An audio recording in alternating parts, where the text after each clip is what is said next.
Good afternoon, folks, fellow Toastmasters. Hope y'all had a great weekend. It was nice and mild in the Charlotte area. Had a little bit of sun out this weekend. Good walking weather in the afternoons. Still a little chilly to walk in the morning, but we are here and we are back. We are ready for a great Toastmaster meeting. The theme of today is going to be introduced by our Toastmaster here in a second, so I won't steal her thunder, but go for it. Okay, I will steal it. Change happens. Change happens is the theme of our meeting today, and we're going to go ahead and get started with our meeting. So I'm glad to see you all. Asil, I see Asil's joined. Hello, Asil, good to see you.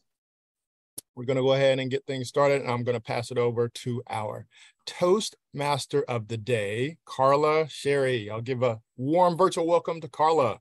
Thank you. And hi, everybody. And Asil, it's nice to see you. Welcome to the club. I think we see you as a valuable asset, so that's great. And I think you'll have a lot of fun. So the theme of this is change happens because it's fall. And I was looking at all the leaves changing and the beauty and the challenges of fall, just like sleep, having to rake leaves and all that. And it made me think of all the seasons of life and all the changes that happen. And in the weather, we have 4 seasons, or give or take 4. But in life, we have so many different seasons. And so I thought that would be a good thing to talk about. Change happens, and how we react and evolve with that is what defines who we are as a person. So, there's changes. You're born, you go through toddlerhood and puberty, adulthood, then old age, and then you die. That's one way of looking at change. You have career changes, maybe a promotion or a job change, a retirement, getting fired, a layoff. Those are things that happen in your job. You have financial changes. We go from no money to exorbitant amounts of money. And a lot of times we flip-flop in between. There's many people who've gone and had total loss of all their money, and then they come back and they bounce back. Again, how they react makes a big difference.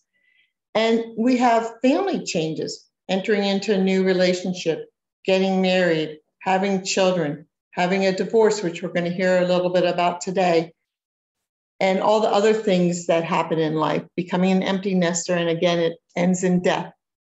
So there's many changes that happen, and some we welcome and some we recreate, and some are thrust upon us. And either way, regardless of if we want the change or if it's thrust upon us, we get to decide and choose how we react to it. There's a quote, and I'm going to read the quote, so give me 1 second. It says, it's by Heracles, and he was an ancient Greek philosopher, and he says, he wrote one document, that's the only history that's left with him, but it's something you've heard before. There's nothing permanent except for change. Change happens. And for example, in my own life, 3 years ago, I was unhappy in my job. I left my job. I decided to sell my home. I left my area. I decided to start anew, to do something different.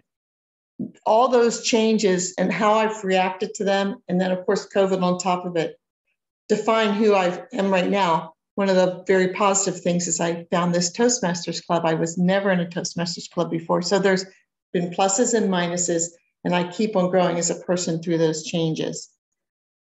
Barack Obama said, and I'm going to read the quote again, think about this. Change will not come if we wait for some other person or some other time. We are the ones we've been waiting for. We are the ones that give us the change that we seek. And I think that that's really true. A lot of times we think someone's going to do it for us, but ultimately it's the decisions we make. And with that in mind, I'm going to talk about the format of the meeting. We have 1 speaker today, and we will have table topics today. Then we will have an evaluation of the speaker and a general evaluation of the meeting. And that's how we're going to progress today. Because I just gave sort of my philosophy on change and where I've been with change. We're not going to have an invocation or joke master today. We'll also have a grammarian. Sonia's volunteered to do that. So with that in mind, I'm going to ask that Jamil, if you'll start out and tell us what your role is as general evaluator and evaluator, and then introduce the timer and the grammarian, that would be great. Okay, I am going to serve as evaluator for David Jones's speech. In Toastmasters, each time you do a prepared speech, you give a written evaluation and a verbal evaluation during the course of the meeting. This is one of the huge benefits of being in a Toastmaster group, because a lot of times we don't know our blind spots. And so the evaluation is not to make anybody feel bad or bring anybody down. It's to actually help us become better speakers. So I'll be doing that at the end of David's prepared speech, or actually during the evaluation portion of the meeting. We typically do it after table topics when we move into that segment of the meeting. And also I have a form that I will fill out. I will put my comments into that form and then send it to David for his files so he can reference them in the future. So that's the role of the speech evaluator. And then the role of the general evaluator is just to see how our meeting flowed overall, some things that went well and some things that we may have opportunity to improve on. So with that, I'm going to pass it over to, well, I'm gonna let our timer let us Valencia. The role of timer, which is Valencia. Thank you, Mr. General Evaluator / Evaluator. Today I'm serving as your timer. And we all know that time is very important in what we do as Toastmasters. It helps us to stay within guidelines with our speaking. We have a prepared speech today that will be 5 to 7 minutes. So at 5 minutes, I will show the green background. At 6 minutes, yellow, and 7 minutes, red, with 30 seconds to wrap up. Also, I will time your table topics. And what we like to say when you are practicing your table topics is to get in the green, which means you've spoken for 1 minute. You'll see this background when you meet that.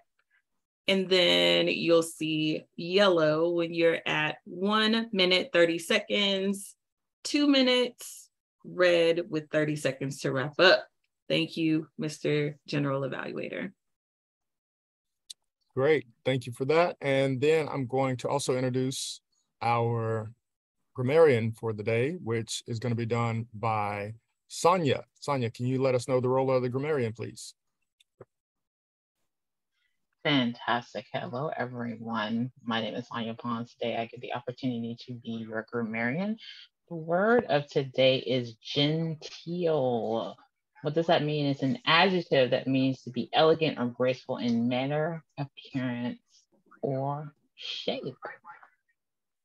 Like our theme today, are we to be genteel when we face the changes that we impact each and every day in our lives? Also, as the grammarian, I have the amazing opportunity to be your counter. I'll be counting your ahs, your ums, your ers, your wells, your so's, your likes, and your buts, and anything interesting that I will take back. So with that, I'll turn it back over. Great, thank you so much. All right, I'm going to pass it back to our Toastmaster of the day to go ahead and introduce our prepared speaker who's prepared to do a speech. Okay, and just as a reminder, our topics master will be John O'Connor, and he will be giving our spontaneous topics for people to volunteer and practice their speaking, as and the timing was told to us by Valencia. So with that in mind, our speaker for today is David Jones. His pathway is effective coaching, and it has to do with delivering social speeches. And as Valencia said, it'll be 5 to 7 minutes. And his speech is on his book launch speech, because we have a distinguished author here. Not only he's our division director for Division C, but he's also written this book, and he has a couple other in place. And his book is How to Do Life Without a Wife, which definitely follows our theme of change. So with that in mind, David, over to you. Thank you, Madam Toastmaster, and good afternoon, fellow Toastmasters. Jamil is also a distinguished author. My ex-wife and I were together for 25 years. We had your typical marriage. We got married, had 2 daughters, had a nice house, and we wanted to have a better life for our kids, like all parents do. So we had great vacations. They both went to private schools their whole lives. They went off to college, got their master's degrees, and now they're living their own successful lives. So as parents, I believe we got the check mark. We did a good job. The problem was the husband-wife relationship. We would fight and argue all the time. And when I say all the time, I don't exaggerate. I mean, several times a week, week after week, year after year, for decades, we would fight and argue. I don't want to stereotype. My ex-wife is Cuban, and the hot Latin temper is a real thing, and that would make us fight even more. And we would go to marriage counseling for years on end, but we still fought and argued all the time. And eventually we got into a little rut. Even though there was a lot of chaos going on, it would be Friday night, we'd go out to dinner. Saturday night, we go to our friend's house. Sunday, we go to the football game. Monday, I'd cook. Tuesday, she'd cook. Wednesday, pizza. Week after week, year after year. And it was that final argument where my wife was upstairs sleeping in the bedroom, and I was once again sleeping on the sofa, and I was looking up the ceiling thinking, this sucks. This is not the life I want. And it had been going on for years. I knew that there was more. I knew I was destined to be more. I didn't want someone else. There was no infidelity in our marriage, but I just knew personally I needed to grow more. And that's when I asked for a divorce. And the divorce was the most difficult thing I've ever gone through in life. Divorce to me was like a root canal or a major surgery. You have this ailment, and the only way to fix it is to even go through more pain. You have to go through surgery. Then after surgery is going to be recovery and rehab. And no matter how good your insurance is, you're going to get a ton of bills. It's going to affect you financially. And that was my process on divorce. So eventually I got through to the other side. And when I was in my bachelor pad with my big screen TV and surround sound, watching baseball and football and movies, I was finally happy and content. I didn't have anybody yelling and nagging at me. I'd have donuts for dinner and chicken wings for breakfast. I did whatever I wanted. And about 4 years later, I realized I was in a rut. I hadn't grown. I hadn't done anything. One of the main reasons I got divorced is I wanted to become more, and I hadn't done that. I was the same person, just all alone. And that's when I started making new friends and going to networking groups, and I found a life coach, and I started writing my book, How to Do Life Without the Wife. And the book is for divorced men to help them rebuild their lives after they get divorced. The encouragement is for them not to sit on the sofa for 4 years. For instance, in chapter 2, I talk about making new friends. Because when we get divorced, we tend to lose our friends. All of our friends are still married with kids, and they can't hang out with us. They have husband and dad duties to do. And when we go out and make new friends, we need to find friends that will encourage us, build us up. We don't want friends that are going to come over and watch the game with us and eat pizza. I don't have any friends like that. I want people that inspire me. Then I joined Toastmasters. Toastmasters is another great place to meet people that build you up, hold you responsible, and help you along your journey of life. Another chapter is about self-love. And that's chapter 4. And it's one of the most important ones, I believe, because we can't give to others what we don't have. If we don't love ourselves, we can't go out and date someone else and give them love because we don't have it. And like attracts like. If we don't have love for ourselves, we're going to attract somebody who doesn't love themselves. And then you're going to be in a hot mess of a relationship again. Now, for me, the most inspiring chapter and the biggest aha moment in my life was chapter 3, which is about taking responsibility for your life, taking responsibility for the marriage.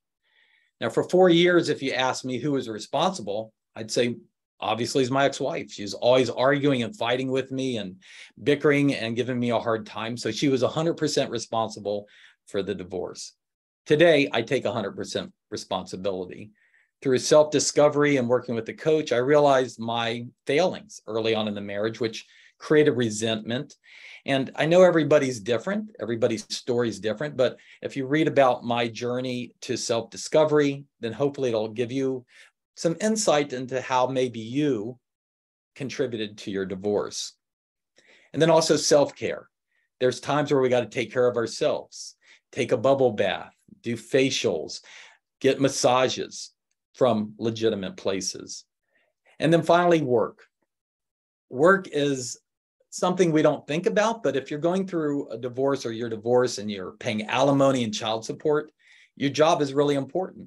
Those things would be really difficult if you didn't have your job. So in the book, I encourage you to love your job, no matter what type it is, to find ways to get promoted, to go back to school. When I got divorced in 2015, I didn't even have an associate's degree. Today, I have a master's in business administration, and I'm also currently a doctoral student for business management. I made that my mantra of bettering myself through education. So if you've been through a divorce and struggling, or you know somebody, maybe recommend to them how to do life without the wife. Madam Toastmaster. Well, that was really powerful for just giving us a job description, a description of the book. I wanted to say that I can relate. I am a divorced person, and I want to go read chapters 3 and chapters 4 because I think that they're really very meaningful to what I'm going through right now in my life. And I know it says how to do life without, after a wife, but I'm doing it after a husband. I think the messages are probably true for both parties. I don't know because I haven't read your book, but I'm going to go read it and get it and read it. So thank you for sharing all of that. Thank you.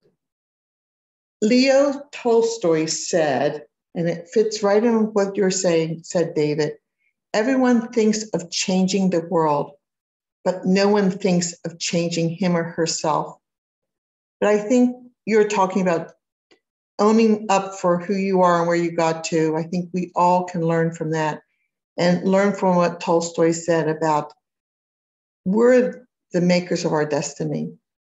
When I was 18 years old, I left home with a friend with what we could fit in the back of a Valiant sedan, which was not much, 2 sleeping bags, a backpack, a tent, and some odds and ends, and decided that I would go traveling around the country and see the country. I didn't want to be in college. I didn't know what I really wanted to do. And drove all around, had a lot of adventures. Was going through the cornfields of North Playa, Nebraska, which is middle of nowhere, America, except for it has a town there, and saw a sign that said, big billboard, Buffalo Bill's Wild West Show. I want to go see that. It was in 2 days' time. So we drove over to where this fairground was, and we thought we could camp there, but there wasn't. But there was a man there, and he said, oh, I'm looking for some help. How long are you here? I said, what do you need? People to run concession and make popcorn. Looked at my friend Kathy. Yeah, we'll do that. So for about 5 weeks, I lived in North Playa, Nebraska, and I worked at this concession stand, and we got to learn to ride horses, not like the rodeo riders. And it was a whole eye-opening experience for me because I did not know what middle America was like. I had absolutely no idea because I was from the coast. Stayed there, but a change happened. Riding horses, Kathy's horse bolted, hit a barbed wire fence. She got flipped and broke a few ribs, so we had to leave. That change was thrust upon us. We would have stayed for a few more weeks. We ended up in Denver, Colorado, and I decided to stay. And that changed the course of my life because while I was in Colorado, my father was writing to me and saying, there's a really good college out there for deaf education. He knew I was interested in that. So I ended up going to Greeley, Colorado and getting my degree. I tell people I'm from UNC, the University of Northern Colorado. Most people here think I'm really smart because I went to UNC, the other one, but I went to UNC from Colorado.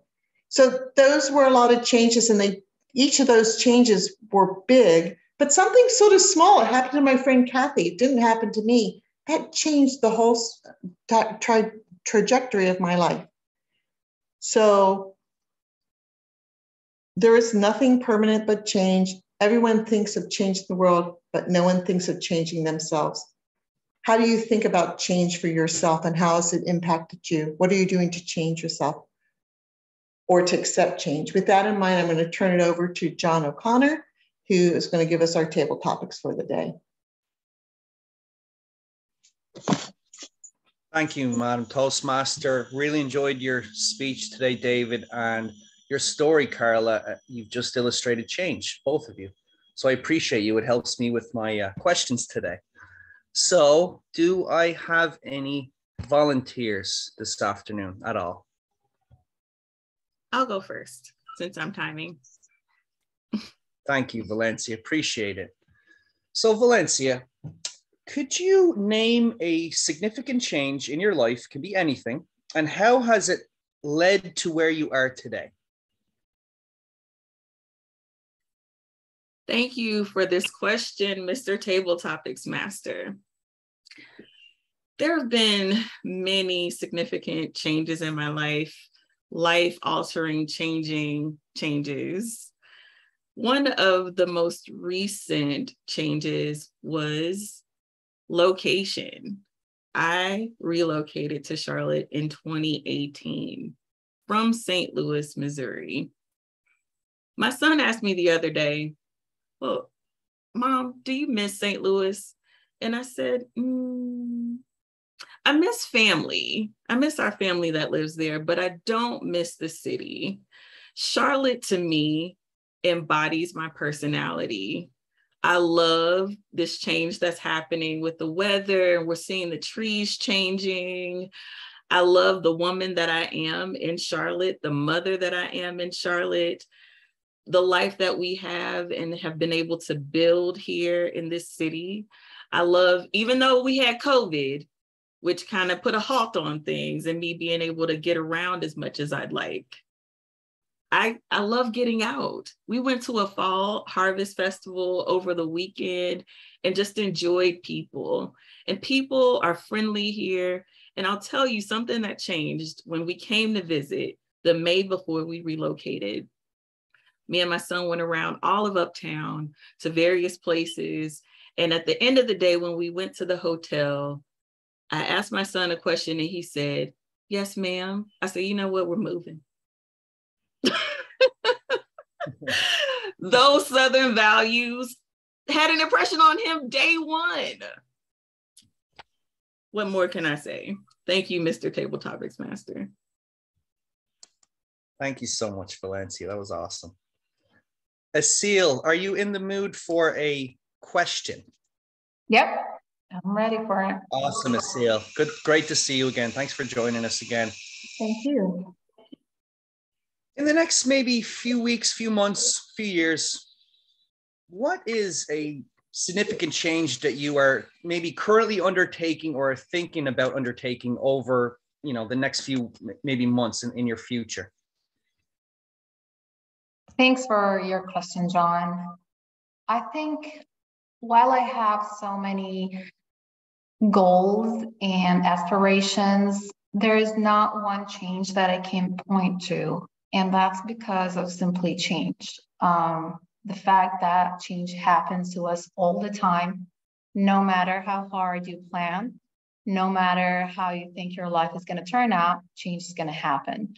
So throughout the years, I've learned to maybe not plan things so perfectly, just put some goals and guidelines for where I want to be headed to work-wise, family-wise, and life-wise.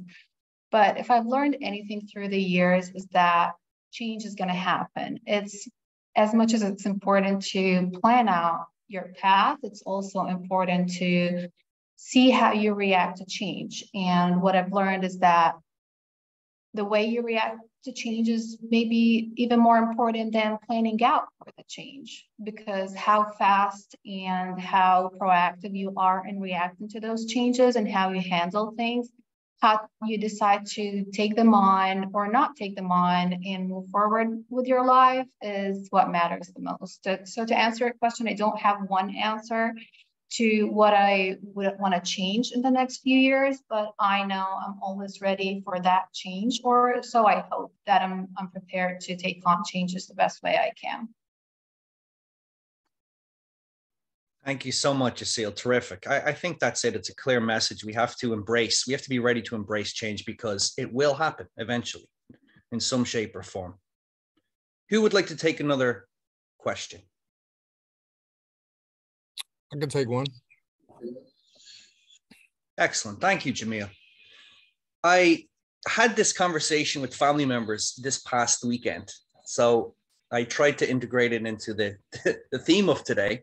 So the question, Jamil, is, do you think people over the age of 80 years old are capable of change? Why or why not? Thank you, Mr. Table Topics Master. Oh, my lovely friends over the age of 80. Are they capable of change? Yes, they are capable of change, as long as they have all of their faculties, right? They're able to think clearly and able to observe things. All the faculties are intact. They are able to change. However, it is a lot less likely for them to change because they've been doing stuff for 80 years. And we are creatures of habit. We are very much creatures of habit. And as we tend to get older, we start to do things that makes things more convenient, makes things more comfortable. And we try to ease any pressure, ailments, or we do all these things to make things simple for us. So once we've gotten a routine where that works, especially an 80-year-old, they're very unlikely to change. However, I happen to have a guy who works on my team here at facilities, at Equitable. He's on the facilities team. I manage the building. So we do lights, we do air conditioning, we don't install air conditioning. If it's hot, we make it cooler. We also do meeting and table and chair arrangements. So if someone has a corporate meeting, we go in and we set it up in a U shape for 25, or we take all the tables out and set it up theater style for 100. This guy's been on my team for 13 years. He is 84 years old. 84 years old. This is not an exaggeration. And he has no problem grabbing a hand truck or grabbing a cart and physically lifting things and putting it onto a cart and setting it up. When it comes to technology, there is a little resistance. However, if you give him a few chances, if he gets a few opportunities, he's able to learn these things. So with that, that's my long answer to yes. People 80 years old, they can learn stuff. It's just harder for them. Back to you, Mr. Tabletop Toastmaster. Thank you so much, Jamil. I love that answer. Do we have another volunteer for a question, or do we have time? Definitely have time to. Okay. I will ask one more question. Any volunteers? Hey, Who this have is we not Sonia. heard? Take a stab. Oh, Sonia, thank you so much.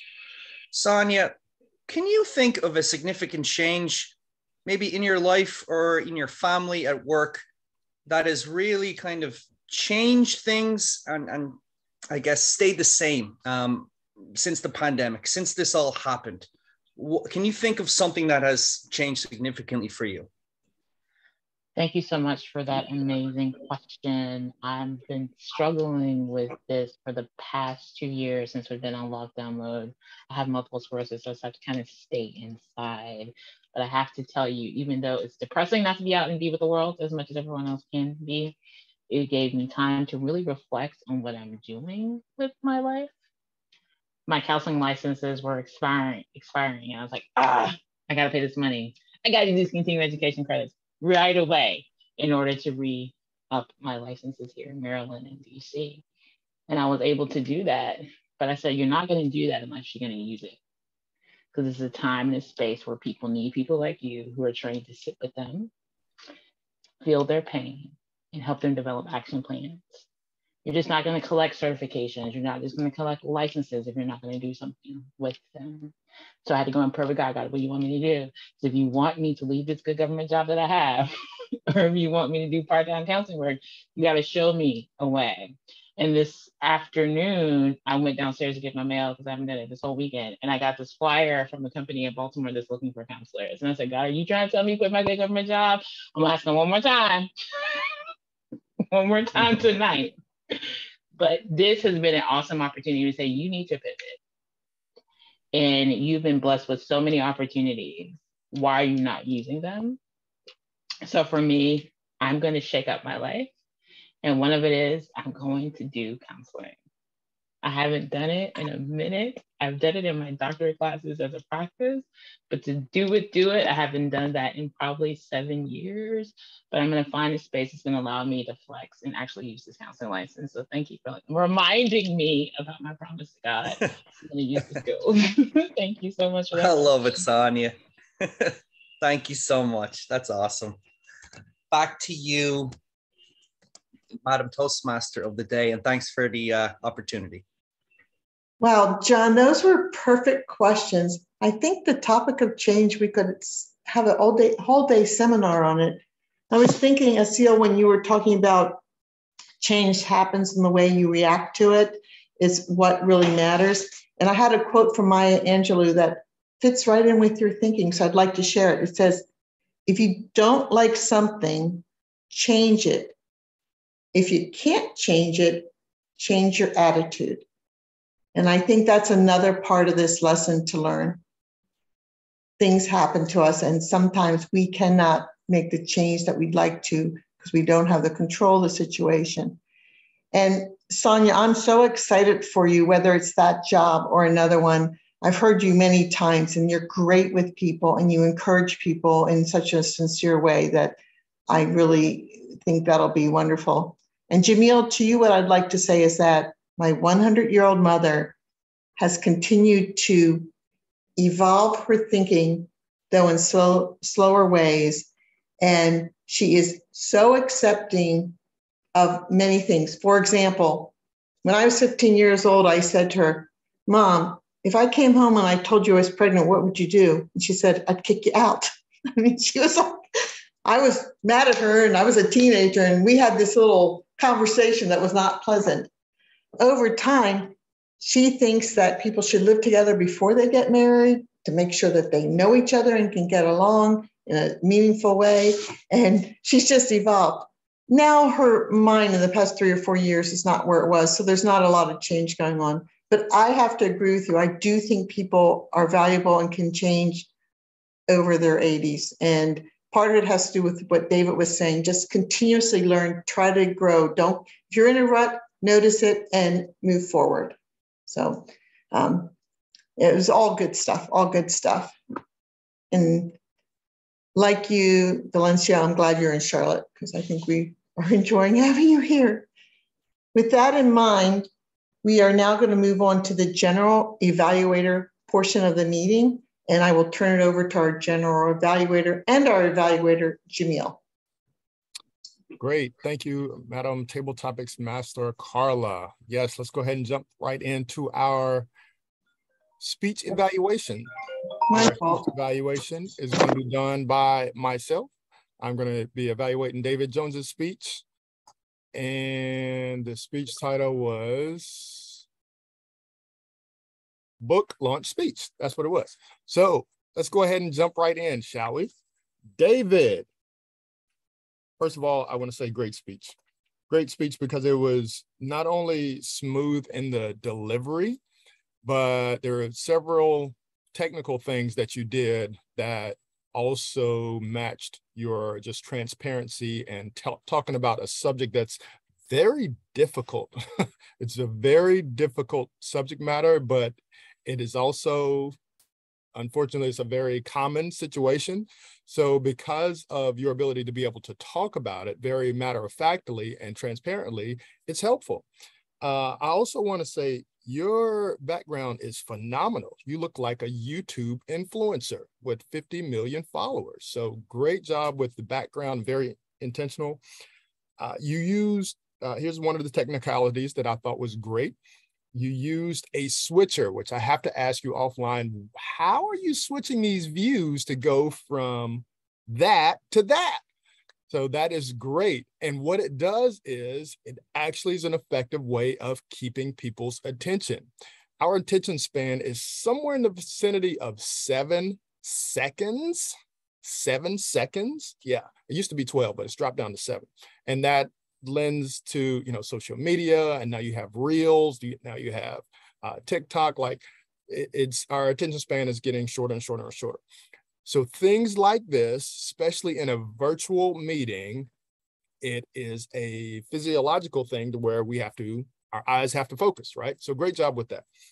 And also the way you told your story, it wasn't just about the situation. It was very chronological. We could follow it very easily from how you talked about, having the kids, checking all the boxes and, getting a house and the private school. And, we can kind of envision the white picket fence with 2.5 kids, right?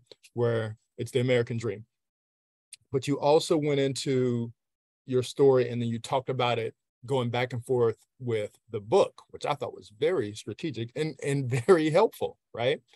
In the book, in chapter 3, I thought it was, it reminded people that, oh yeah, there actually is a book. This is not just a story. This is a book and a tool that can be helpful for either them or someone that they know. So great job with that.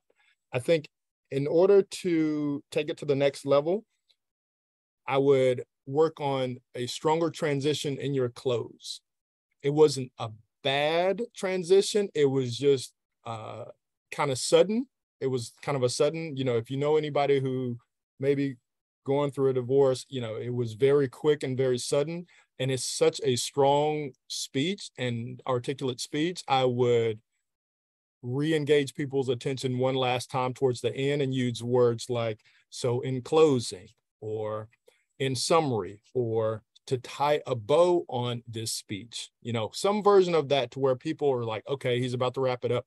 And then you can use the same line at the end, but I would just say that stronger transition to that last line. But great job. I was really happy to be able to take part in it and evaluate it. So with that, I'll pass it back to myself, I guess, as the general evaluator.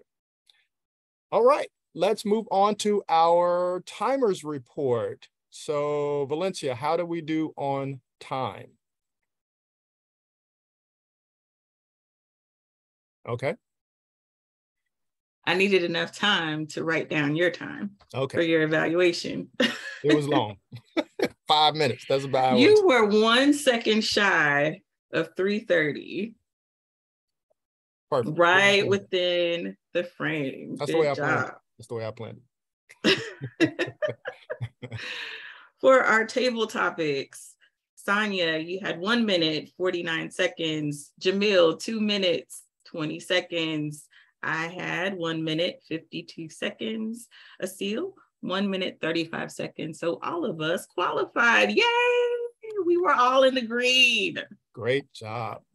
David, for your speech today, first, before I tell you your time, I have to tell you that your speech, in the genteel manner in which you gave it, I would love for you to change your mind, reconsider about doing just a small little book tour for those relatives who have a brother, uncle, cousin who's divorced. I think it'd be a hit with women. I know that you said the divorced men might not come, but they have family members who want them to change. Thank you. Your time was 6 minutes, 25 seconds. Great job. Thank you for that, Valencia. And since we have extra time, would you remind us on, since you mentioned the fact that I was 1 second under, right? Remind us about the grace period that exists for the timer rope. The grace period, 30 seconds to wrap up. Yes. So great summary. I mean, short and sweet. You don't have to elaborate. if we were in a speech competition, or yes, if we were in a speech competition, this is practice, right? Toastmasters has actual speech competitions. We have them for table topics, we have them for prepared speeches, and we use these time and backgrounds, right? And when we go to, if you were to go 1 second over, if I would have talked for 2 more seconds and this was a speech competition, I might have given the best evaluation out there, but I would have been disqualified. There is, to Valencia's short and sweet point, there's a 30-second grace period to wrap it up. So even though you see the red background, you get a 30-second grace period, okay? But it's not 31. If you go 31, you're disqualified. Or if you go under the opposite extreme, if you go too short, Asil, you've done a great job in both times, this particular meeting and the last meeting you were in when you spoke on table topics. If you're to go a second too short and you don't reach the green, you could give a great response, but you're still disqualified. So that's, both are correct, the short and sweet version and my long and elaborative. And that's why I always go 1 second or sometimes 30 seconds over my qualifying time. Okay, now let's segue. Thank you again, Valencia, for that. Let's segue into our grammarian report. Sonia, how do we do as a grammarian today? First of all, you guys did fantastic. And shout out to Valencia, who used the word of the day, genteel. Let's talk a little bit about our ahs and our ums. David, you had one Carla, you had a so. John, you had a so when you introduced table topics. Valencia, you had a so, but you had a but that was a part of questioning, like a pregnant pause for your conversation with your son. So that's good. Asil, you just had one ah and one but. Jamil, you had 2 ahs, 2 so's, and a repeat. However, when you were talking about that fantastic worker you have that's 80 years old, 84, I believe. Sonia doesn't know because Sonia didn't count herself. My apologies. In terms of great use of language, because I need Grammarly to help me with the other stuff, I love how David used hot-tempered and hot mess. Those kind of things make us smile. I also love how you use the metaphor of root canal and major surgery when we have to go through something painful, that there's pain for us to get to recovery. That was fantastic use of wording and imagery. That's going to stick with a lot of us. And we all have to go through a root canal, but there's the tunnel at the end. There's light at the end of the tunnel. I love that you talked about that. But one thing you dropped the mic on, you said, we can't give to others what we don't have. Thank you for dropping amazing nuggets for me. Thank you for allowing me to be your grammarian, your all-counter today. Back to Jamil. Great. Thank you so much for that, Sonia. Well done as usual. All right. I believe the last thing is our general evaluation. I'll go ahead and give that too, since I've been talking for the whole second half of the meeting. So as the general evaluator, one of the things that I noticed, I know we wanted to give an extra minute. We started 1 minute late. That's not bad. That's not bad. You know, we like to start on time, but we were trying to make sure we had everything in order, make sure we have all the necessary roles filled, and we accomplished that. Great job with the table topics, great job with the speech, great job with the participation. I think pretty much everybody on the call had a chance to speak in some form or fashion. So great job with that. And also, I think the one thing that we can continue to do better is to continue doing like what David has done recently, is to keep speaking. Keep going to that path, finding those topics and saying, okay, I've done some of these other roles, which are important. It's time for me to get on the virtual microphone and get better too. So that's the one thing I think we can continue to do better at. I know it's been a minute since I got on there and gone over my prepared speech time. So I'm about due for it, right? So great job and great meeting. And I will pass it back to our table topics, our Toastmaster for the day, Carla Sherry. Take it away, Carla. Thank you, Jamil. Great general evaluation. You muted yourself. You muted yourself. I want to thank you for that great general evaluation. I think we can all learn to be better at whatever we do. I thought Sonia, your word genteel, you delivered it genteelly, so much so that even though I wrote it down, it didn't, I guess, pop into my mind. So now I've used it twice. I want extra credit for that. I would like to, before I conclude the meeting, I would like to just remind everybody that next week we are also virtual. I hope no one showed up at the library. If they did, we try to tell everybody. And I know that some people are working on the election, so they can't be here right now. The week after is our open house. Is that correct? On November 7th. And so please come virtually, or if you come in person, we're going to be providing refreshments, and we'll have, if the meeting will be about an hour and a half, we'll put this up on our notes. We will have a keynote speaker who will be coming to talk, and we will follow the pattern that we normally follow, but it'll be a little bit different because it is an open house. It is to allow you to bring coworkers, friends, family that you think might be interested in seeing what you're doing, or just seeing what they might want to do now or in the future, get an example of that. So that would be November 7th. Again, we will put more information out on the site shortly, and we'll remind everybody next week also. Does any other officer or anybody want to make an announcement? Oh, you pretty much covered it. You got it, Carla. Okay, thank you. Since we have time, I just wanted to share real quick my studio, since Jamil asked and everybody asked about it. But first, don't forget, High School No Fool by your very own Jamil. He is our second author. But my studio, let me switch it over so I can kind of show you what's going on behind the stages. It's a lot of work. It's a lot of money, unfortunately. But it starts with it's called Blackmagic Design Pro. Wow. And this is what switches everything. I can do up to 4 different cameras. This is obviously number 3. I got 1, 2, and 3. I could add 1 more, but it connects to the computer. And then here's the command center to make sure everything's working. And then you can see my 2 cameras in front of you guys. I got my big 55-inch screen TV so that I can see you all. And then the cameras are right there. And that's how it works. So that's my my fun activity, is having my own studio for Toastmasters. Haven't done anything else with it yet. You just control that with an app on your phone, looks like? That was, I just unplugged it, but that was, the phone was plugged into the, I can plug it back in. It was actually plugged into it as well. So this is another camera. Let's see if it clicks on in a second. But yeah, so like I said, I can have 4 cameras through this Blackmagic. Now Blackmagic makes a generic one, but it also makes, it's called Blackmagic Pro. And it's called the ATM Mini Pro. If you get the regular one, it won't be able to do this, but it does everything else. But this is the main, this one's camera's not, once I unplug my phone, it doesn't come off. But yeah, so you can plug in 4 computers. I can also plug in 3 cameras with my computer so that I could do PowerPoint, and it would be the full screen. It wouldn't be screen share, it would just be this. So it gives you a lot of options. So yeah, that's just fun. And then I have a microphone that is, if my neighbor is mowing the lawn or somebody's over there talking, it's called shotgun. So it only comes directly to me, and you can't hear anything on the outside. So it's, I don't know what I'm going to do with it all, but it's kind of cool. So.